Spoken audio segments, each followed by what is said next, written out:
और छेओ ऋतु नित फलत रहत है, छेओ ऋतु नित पुष्प बरस है गुंजासी। कैलाश का वातावरण ऐसा है कि छह ऋतु महादेव के चरणों में नित्य हर क्षण हाजिरी लगाती है। गर्मी का मौसम, बरसात का मौसम, धूप नहीं, हर 10 सेकंड के अंदर वातावरण बदलता है बाबा के यहाँ। सबको हाजिरी लगाना पड़ता है। बोलो शंकर भगवान की भवानी चल रही है।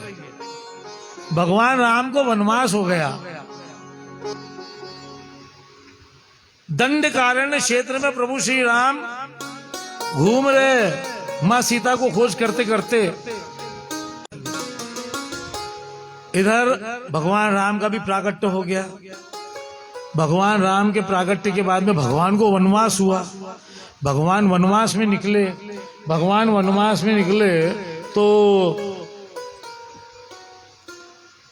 भोलेनाथ भगवान की लीला का आनंद ले रहे, रामायण का, रामचरित्र का आनंद ले रहे। प्रभु श्री राम को वनवास में जाता देख महादेव जी कैलाश से भगवान श्री राम को प्रणाम करते हैं। तो राघवेंद्र सरकार की महादेव जी जब प्रभु श्री राम को प्रणाम करते हैं उस समय सती के मन में संदेह आ जाता है कि हे त्रिपुरारी, ये जगत आपके आगे ऐसा पड़ा रहता है। विष्णु जी, ब्रह्मा जी आपके आगे पड़े हैं कि भोलेनाथ कुछ कह तो दो, और आप एक वनवासी को प्रणाम कर रहे हो। यहां संदेह आ गया। और जिस समय मां सती के मन में भोलेनाथ के प्रति संदेह आया, उसी क्षण महादेव जी ने अपने मन से सती का त्याग कर दिया। उसी क्षण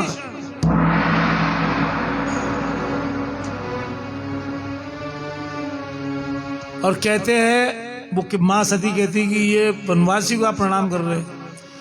भोलेनाथ कहते जाओ मिल के आ जाओ। मां सती जाती है। मां सती, प्रभु श्री राम वनवास में घूम रहे तो मां सती जाती है और कौन सा रूप लेती है? सीता माता का रूप लेती है और वनवासी वाला रूप लेती है जो मां सीता का था। जब जाती है सामने तो प्रभु श्री राम दंडवत प्रणाम करते कि हे मां जगदम्बा, आपने आकर दर्शन देकर मेरे कार्य को आपने सिद्ध कर दिया है। जब मां सती को बड़ी लज्जा आती है कि महादेव इनके दर्शन कर रहे थे, मेरे से बहुत बड़ी गलती हुई, बहुत बड़ी भूल हुई।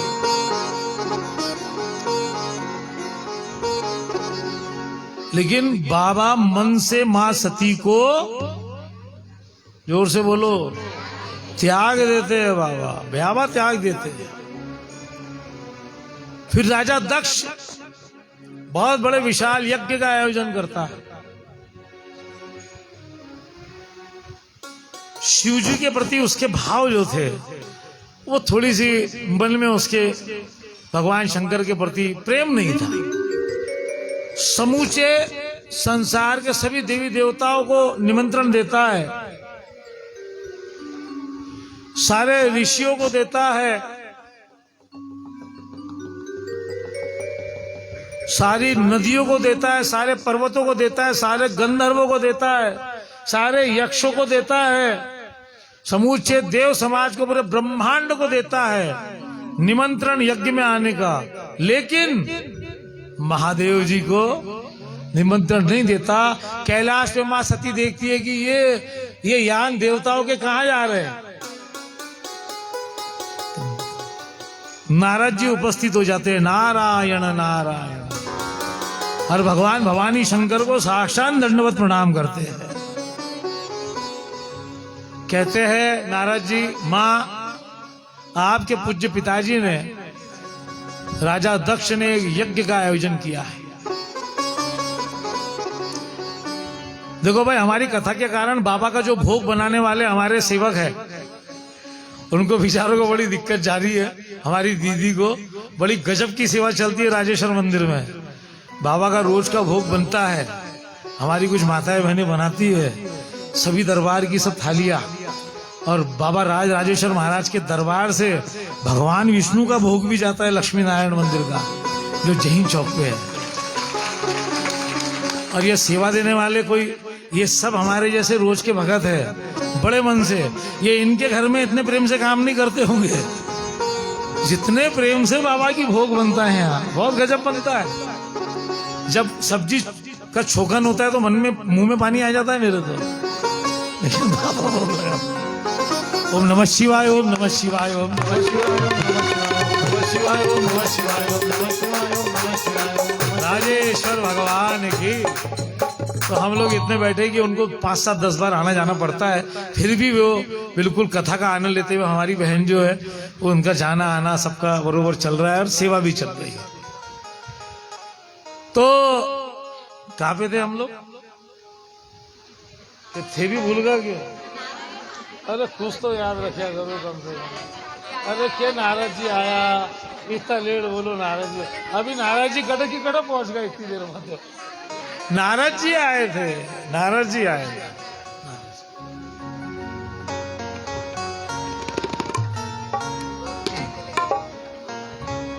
खाने पीने की बात आई ना तो ब्राह्मण का दिमाग काम नहीं करता,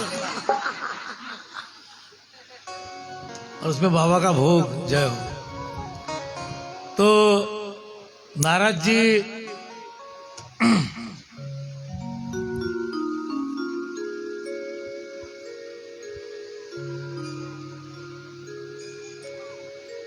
कहते हैं कि माँ, आपके पिताजी ने यज्ञ का आयोजन किया है, सारे देवी देवता जा रहे हैं वहां, और मैं भी वहां जा रहा हूं। बस इतनी सी बात करके नारद जी वहां से चले। नारायण नारायण। अब एक बेटी के मन में आता है, भोलेनाथ से कहती है कि चलो ना हम भी चलते, पिताजी ने इतना बड़ा आयोजन किया है, समूचा ब्रह्मांड आ रहा है, हम भी चलते हैं। महादेव जी ने कहा हमको निमंत्रण नहीं है। अरे बोले निमंत्रण का ऐसा है कि जब हमारे यहाँ कोई बहुत बड़ा बहुत अच्छा काम रहता है, कोई शुभ काम रहता है जहाँ पत्रिका बटती है, छपती है, तो गलती से जो एकदम करीब का रहता है उसको पत्रिका नहीं जाती,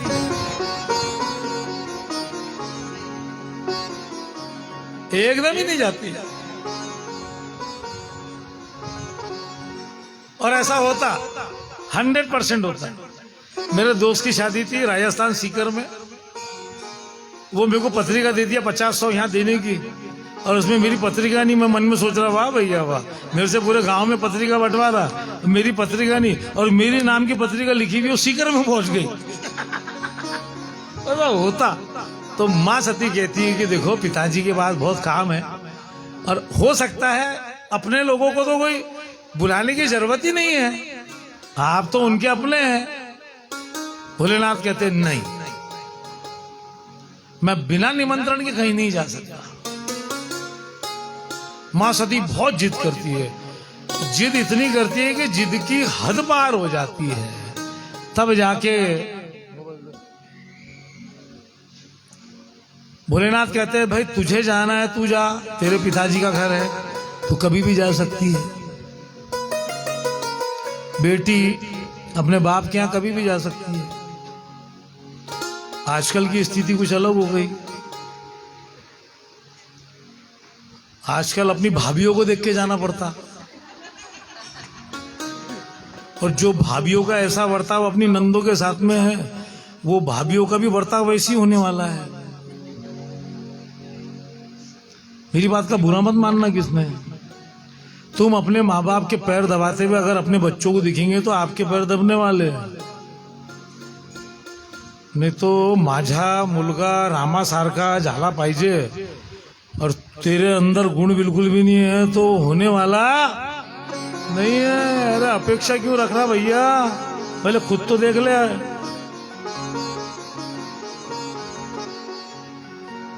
मां सती, भोलेनाथ कहते हैं भाई तुम जाओ, मैं जाने वाला नहीं हूं, तुम जाओ।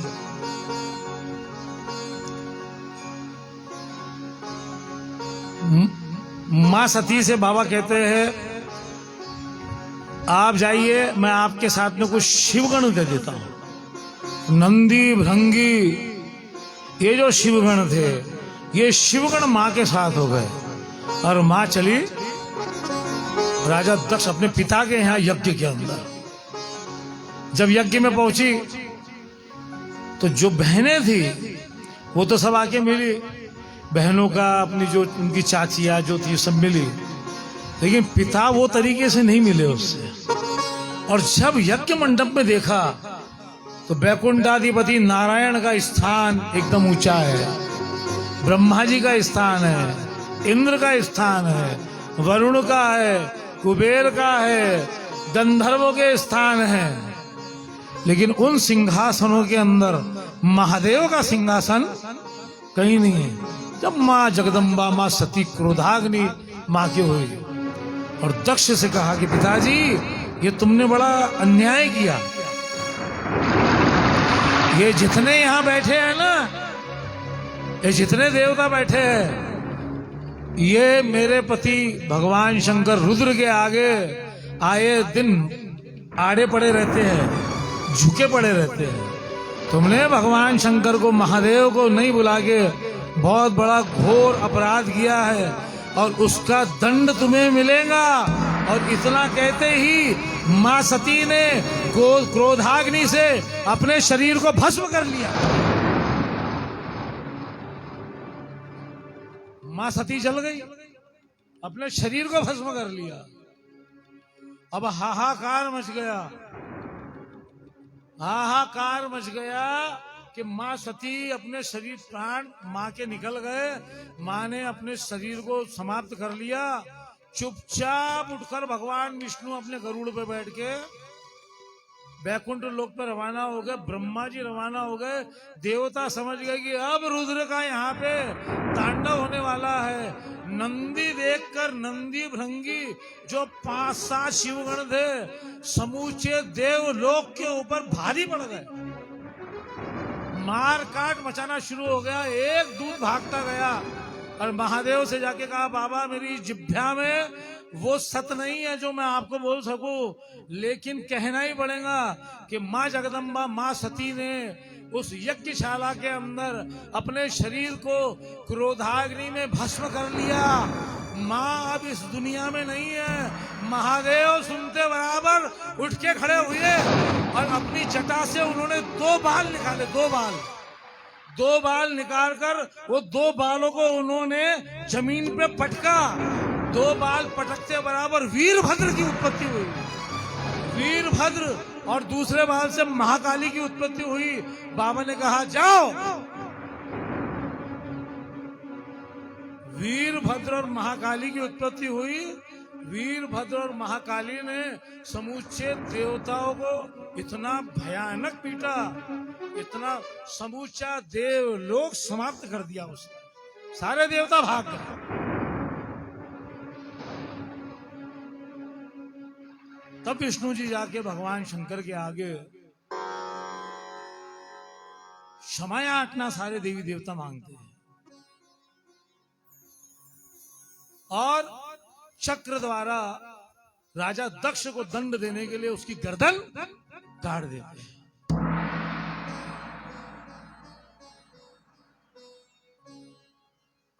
भोलेनाथ से कहा जाता है कि दक्ष को भी जीवित रखना बहुत जरूरी है। बाबा आप कुछ कीजिए।